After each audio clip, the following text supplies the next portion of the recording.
Giagwit, hello. Welcome to the podcast series of the Center for Irish Studies at Villanova University. My name is Joseph Lennon, Emily C. Riley, Director of the Center. And I'm Jennifer Joyce, Associate Director and Curator of this series. We appreciate the support from our many donors, especially a generous grant from the Connolly Foundation. This podcast series brings to listeners a rich variety of Irish Studies topics. Our Villanova Center for Irish Studies spans 9 academic disciplines, and here our faculty and students talk with distinguished thinkers, artists, writers, academics, political leaders, and other campus visitors. We really appreciate our ongoing community support. Thank you so much for listening. If you are looking to attend a live Irish Studies event, please join us on Villanova's campus during the academic year for our free event series. You can follow us on social media, find us at our website where you can sign up for our newsletter, or you can always email us at irishstudies@villanova.edu. Representative Mary Gay Scanlon, welcome, and thank you so much for your time today and coming to speak to us about the 25th anniversary of the Good Friday Agreement. Thank you so much. I'm so excited to hear more about what comes out of the meeting today. Great. We're very excited to have you with us. Our discussion today is part of an event entitled Women Making Peace, the Good Friday Agreement 25 years on, co-hosted by Villanova's Centre for Irish Studies, the Irish American Business Chamber and Network, and the Villanova McNulty Institute for Women's Leadership. Mary Gay, Congresswoman Scanlon, I know that US-Ireland relations and the Northern Ireland peace process are issues that you have a very strong interest in and connection with, both on a personal level as a proud Irish American and also professionally as a representative of Congress for Pennsylvania's 5th District and a very active member of the bipartisan Friends of Ireland Congressional Caucus. And I know also that the advancement of gender equality and women's rights here in the US and globally are issues that are very close to your heart. So it's a real pleasure to welcome you and to have the chance to talk about some of these issues with you. The 25th anniversary gives us an opportunity to look back at the agreement on what was achieved, but also to take stock of where we are now with Northern Ireland's peace process and women's contribution to it and its impact on gender rights more broadly. We're speaking at a critical time right now in both of those respects. So we've plenty to talk about and we're really delighted that you could join us to do that. So I want to ask you today a little bit about the state of peace process in Northern Ireland, particularly about the role that women have played and play in that process and its implications for gender and the US perspective on all of that. But first, you've been active in the Friends of Ireland bipartisan caucus since your first term in Congress in 2018. Can you tell us a little bit about how you got involved and the background to that? Certainly. So before Congress, I was practicing as a lawyer with an emphasis on civil rights and human rights. And that's one of the key parts of the U.S. engagement with the Good Friday Agreement and with Northern Ireland is that the civil rights movement in Northern Ireland really was inspired in a lot of ways by the U.S. civil rights movement. So there's that kind of interest in the rule of law and a deliberate choice of nonviolent protest and eschewing political violence in favor of democratic processes, which is just interesting to me based upon my history in terms of law and civil rights. And then the second, and of course, the U.S. played such an active role in trying to broker the peace and agreeing to be a guarantor. So it also speaks to the U.S. role in post-World War II world order. So that's one bucket of interest. The second is, as you mentioned, southeastern Pennsylvania is awash in those of Irish descent. I saw recently a ranking of the 435 congressional districts in the entire country. My district, Pennsylvania's 5th, is number 7 in terms of the number of people claiming Irish descent, over 151,000 people in my district alone. are of Irish descent, including, of course, my family. And then the third piece is there's trade relations, really important trade relations with Ireland, and even a direct shipping line between Cork in Ireland and the port of Chester and Eddystone, which is in my district. So it's the cultural, it's the rule of law, and it's, down to earth trade relations with a lot of emphasis on pharmaceuticals and, of course, Kerrygold butter. Of course. Thank goodness you can buy it here. Okay, great. That's really interesting, that alignment with your principles, as well as obviously then your district's interests and those economic interests as well.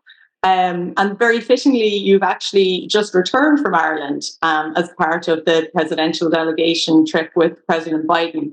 And I'm sure everyone will be really interested to hear, from an insider's point of view about that trip. So I wonder if you could tell us a little bit about it and maybe share a little bit about your engagements while you were there. Sure. These things come up quite quickly. I think I was out of Villanova speaking with one of your classes just a couple of weeks ago, and I didn't know I was going at that point. We knew the president was heading over, but he did bring a delegation with him. The Agriculture Secretary, Tom Vilsack, led the delegation. We had Senator Markey. We had some former ambassadors. We had former Senator Gary Hart, who was the the special envoy to Northern Ireland during the Obama administration. And then we had 8 or 9 current members of Congress, including Richie Neal, who heads the bipartisan Friends of Ireland caucus. So it was a robust delegation. We flew over Wednesday a week ago, and Thursday had a full day of engagements with the Irish government. We started with a meeting at the president's home, where there was a ceremony of ringing the peace bell, and there were talks between the Irish president and our president, and then President Biden went on to have conversations with the Taoiseach. Then we all went to the Oireachtas, where there was an address. And while we were there, we were able to meet with our counterparts because I gather it was the Easter recess for the Irish legislature, but everybody came back. So that was really great to be able to renew some of those relationships. We'd had a delegation go over last May. And at that time, because it was very fraught, it was before the Windsor Accord, still working out many of the issues regarding Brexit and the protocol. At that point, we'd met with the EU negotiators. We met with representatives in the United Kingdom, then in Ireland, and then all the parties in Northern Ireland. So when we were over this time last week, we were renewing a lot of those relationships. And then I'm trying to think, so Friday, I'm backing up, sorry. We had the address to the Oireachtas, and then there was a dinner at Dublin Castle. So just a full day of engagement with the different levels of the Irish government. The following day was when President Biden did his address at Ballinad at the cathedral there. And first of all, we got to bus across Ireland. So we saw a fair amount from east to west coast as we made our way over there. But it was really a wonderful kind of summing up of the relationship between the US and Ireland, this very special relationship in terms of culture and heritage and such.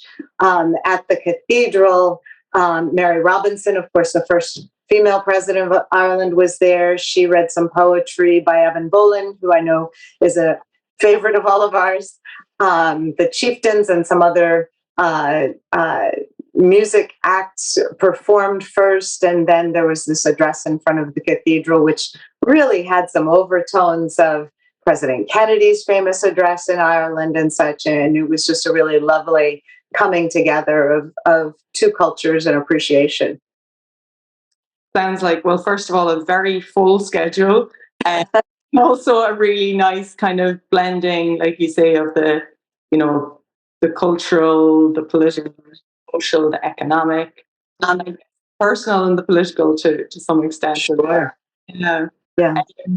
And as you alluded to there, Representative Scanlon, we're at a very critical point with the Northern Ireland peace process right now in the wake of the Windsor framework, with the institutions at Stormont still not functioning.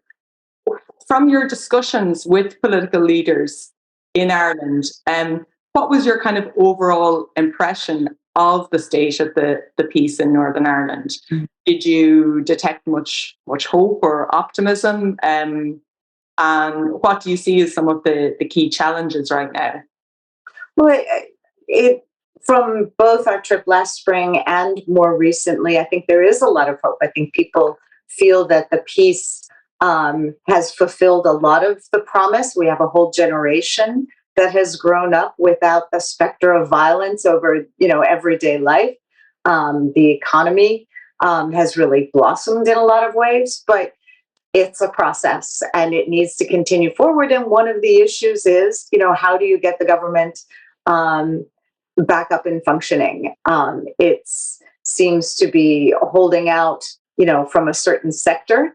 And people have been trying to give those parties the room they need to buy into reestablishing the government.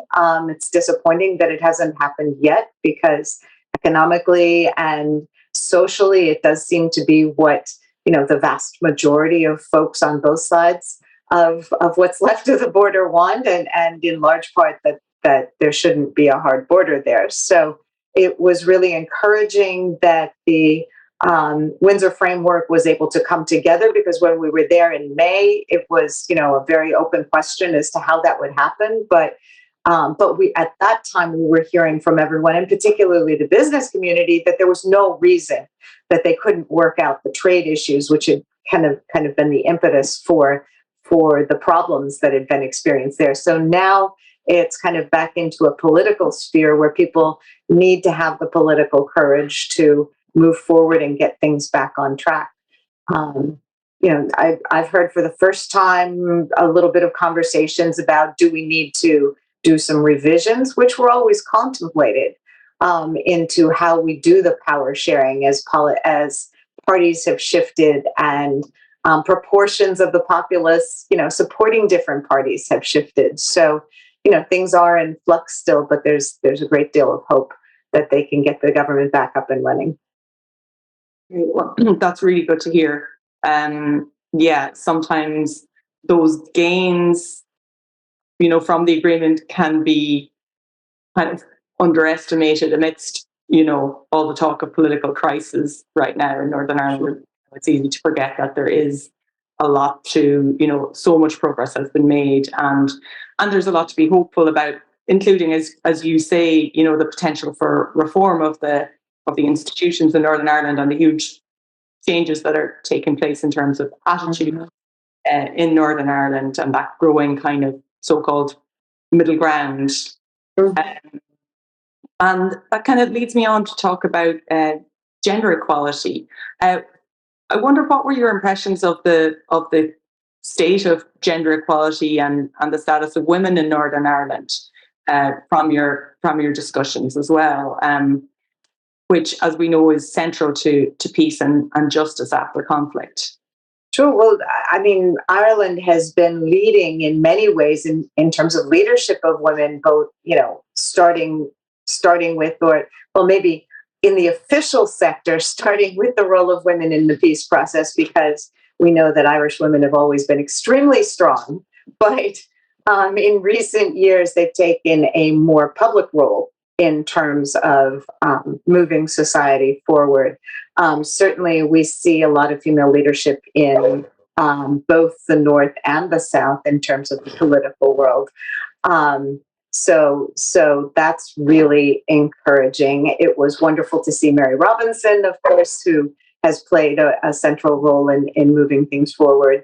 And two of the other big participants last week were the Irish ambassador to the US, Geraldine Byrne-Nason, who of course has had such an outsized role in terms of women's issues around the globe. And then the current US ambassador to Ireland, Claire Cronin, who also is working on those issues. So certainly women were front and center, and going to continue to push for both a seat at the table and a voice in moving things forward. Fantastic. We're here to mark the 25th anniversary of the agreement and women's leadership in it.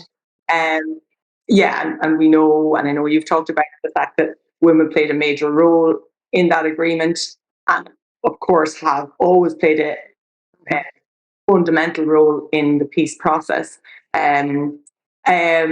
Although certainly up until recently they haven't received the credit that they deserve for that. And this anniversary has thankfully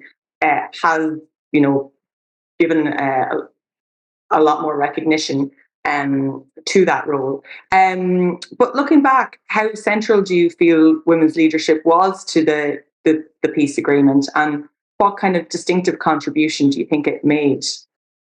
Well, it appears that the Good Friday Agreement wouldn't have been possible without the pioneering women who demanded change and actually gained a seat at the table. We've seen research in our country and around the world that when women have a seat at the table, we address different issues, and often we address them in different ways. And I've certainly seen that happen during my relatively short time in politics. So if it hadn't been for women in Ireland, many of the critical issues like integrated into education and communities, the advancement of women, supporting victims in the conflict, those are much less likely to have been involved.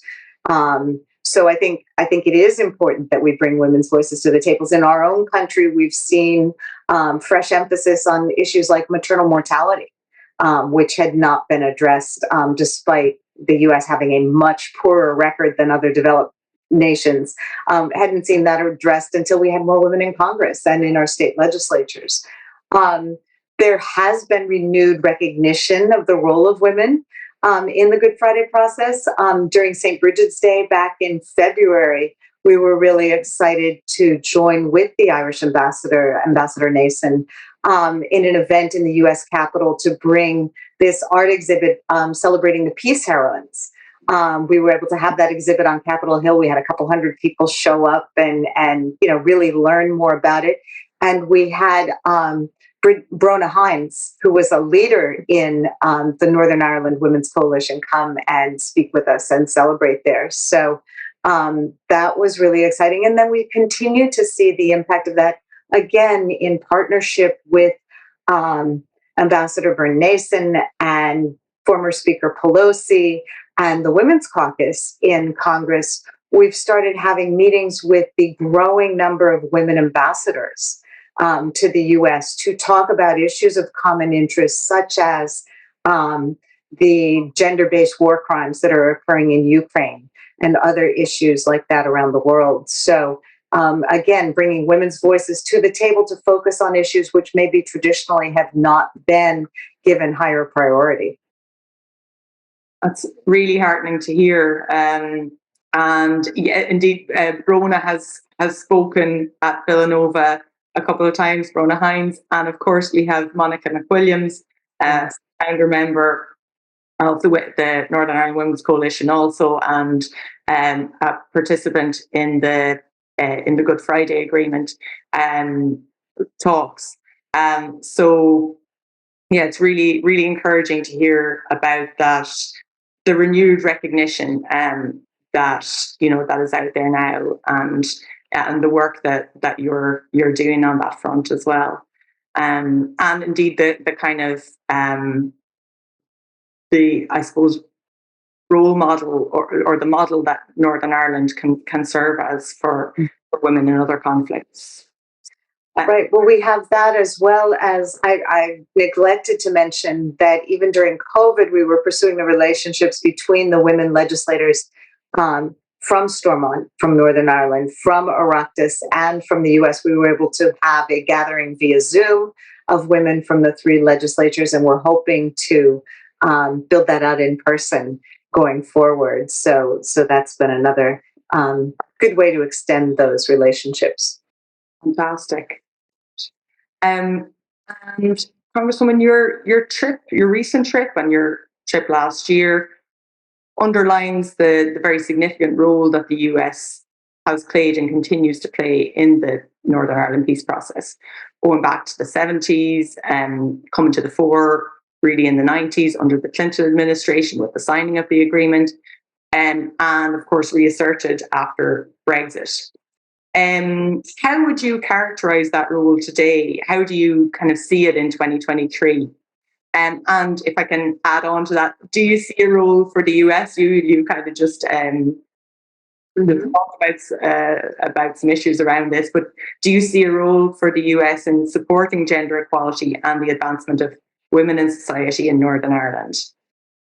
Well, I think it's important that the U.S. lead in that area, and we've seen leadership on that ebb and flow over time. But I think it's important that it continue, not just in Northern Ireland, but around the world, and here at home. You know, that we've made a lot of gains, but we need to keep pushing forward. It was a little bit troubling about a month ago, to receive a delegation from the European Union that had been tasked with coming to the U.S. and talking to congressional representatives about the U.S. role given the impact of the Dobbs decision and what that meant for women's reproductive rights and health. And the EU actually tasking a group to come to the U.S. and talk about what is the path forward here. So, the U.S. has a role, and I think engaging with women around the world, we can try to better perform that role. But it also brings into question how forward-looking is the U.S. at this point in time, and we have some issues here that we need to deal with in terms of equity and women's place in society. So we're having a bit of an issue here at home that we need to sort out in order to be the leader in the world that we can and should be. Very interesting. And I guess there's, potentially room for exchange of experiences, as well as, kind of learning from one another. Well, and that's very much what the EU delegation brought, a wide range of members coming from, I think, Poland, Italy, across the EU to come and discuss, what is happening now with respect to that issue, but then moving forward. So lots of interest in how we make sure that women have an equal place in society and the ability to fulfill their potential as well as that for their families. Great. And thinking of the US role in the Northern Ireland peace process, and I guess the influence that it has had, the influence that Ireland has here in the US. I know you were part of the St. Patrick's Day celebrations recently in the White House. Would you be confident that role will endure into the future?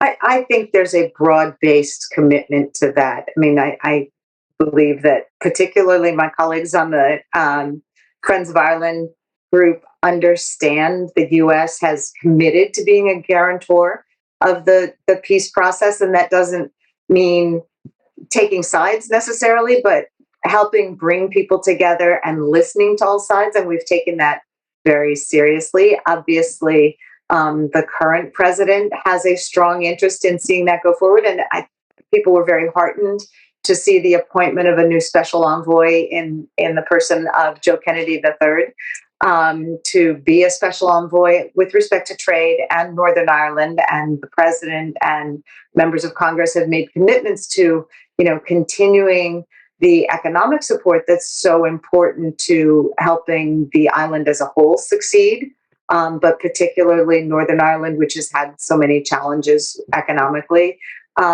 with Brexit throwing some monkey wrenches in the process here. So that's why we were so happy to see the Windsor framework come forward. And now the question becomes getting the other pieces back on track. And I think we're strongly committed to that. It's a commitment that, as you mentioned, goes back to the Carter administration, but has been bipartisan throughout.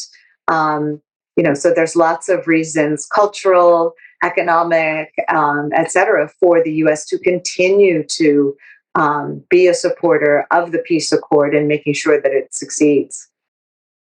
Great. And there has been a real emphasis, that was very notable in the recent visit. There's a real emphasis on not just the political, but the economic, the trade piece as well. And that's always been kind of central to the process, the idea that with prosperity, many of the issues that pitted people against each other would become less central or could be overcome if people weren't quite so hand-to-mouth. And even George Mitchell, who was so instrumental in, the former senator who was so instrumental in negotiations with the peace accord, was originally appointed, I believe, as a trade envoy. So that's been sort of the history and kind of the carrot in terms of the process moving forward. So it's a good lane for the U.S. to be in. To really have that focus to try to help the parties move forward for everyone's mutual benefit.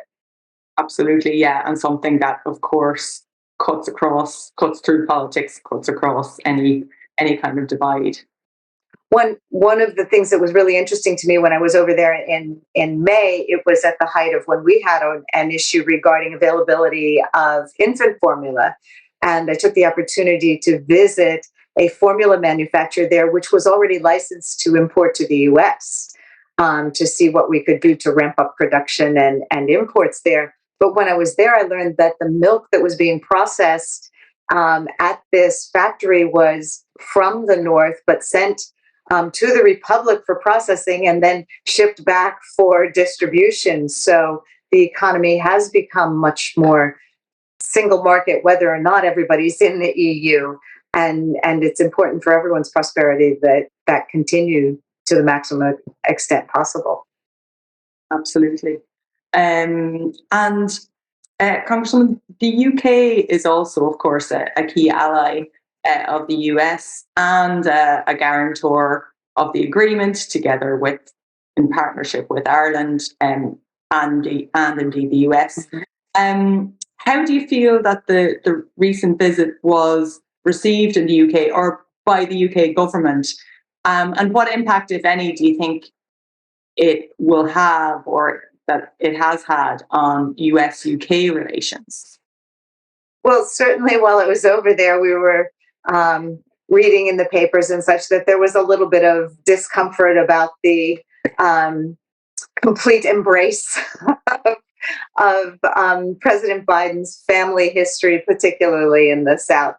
But I don't think the United Kingdom has anything to fear in terms of its special relationship with the US. The fact is, we have special relationships with both Ireland and the United Kingdom. And as I said before, having everybody get along is to everyone's benefit. So, everybody's been very encouraged by the fact that the new prime minister has been able to come to the table in a way that the last couple had been unable to, and to work out some of the issues that have been raised by Brexit and then the protocol and then the attempt to overturn the protocol. So with respect to that relationship, things appear to be getting back on track. And I think there were a lot of reassurances provided by the US government to the UK government throughout the visit and in the aftermath of the visit.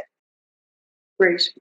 And as we've talked about, we're at a very sensitive time right now, a critical time with the power sharing institutions at Stormont not functioning, and the DUP not yet pledging its support to the Windsor framework. After your trip, how would you characterize the US relationship with the unionist parties, particularly the DUP? And do you think there's much that the US can do right now to encourage the DUP to support that deal and to return to power sharing? Well, I think we've been trying to be as supportive as we can. Certainly, members of all parties came to DC just last month in March for the traditional St. Patrick's Day celebrations. I had the opportunity to speak briefly with the head of the DUP and the UUP and the various parties. I believe there were productive discussions, but this isn't easy, and we've certainly seen echoes of how difficult it can be when you have a populist movement, sometimes driving parties, and how leaders need to be able to talk to their supporters and sometimes have to exhibit political courage to move things in the productive direction. So I think people have been trying to be careful to give the unionist parties the space they need to come back to the table, and the hope is that it would happen sooner rather than later. Certainly, one of the issues with respect to the president's trip to Northern Ireland was everybody would have loved it if he'd been able to address the government in the north, but with Stormont not being up and running, that couldn't happen, and it was possibly a shorter visit to Northern Ireland than it might have been otherwise. But hopefully that can happen sooner rather than later, and things will get back on track. So I think there's been a lot of patience. How long that patience lasts, I'm not sure, but the overwhelming sentiment is that people want things to work, and if that requires people to sit down and talk about other tweaks and such, that's happening. But we need everybody to come back to the table with respect to the agreement. It's really interesting to hear how some of those principles that were so core to the Good Friday Agreement remain so relevant today, around inclusion, patience, listening. Inclusion, patience, listening, a commitment to peaceful governance, a commitment to foregoing political violence in terms of and in favor of democratic solutions. I think we all need to be reminded of that sometimes. Absolutely. Congresswoman Scanlon, it's been a really interesting conversation.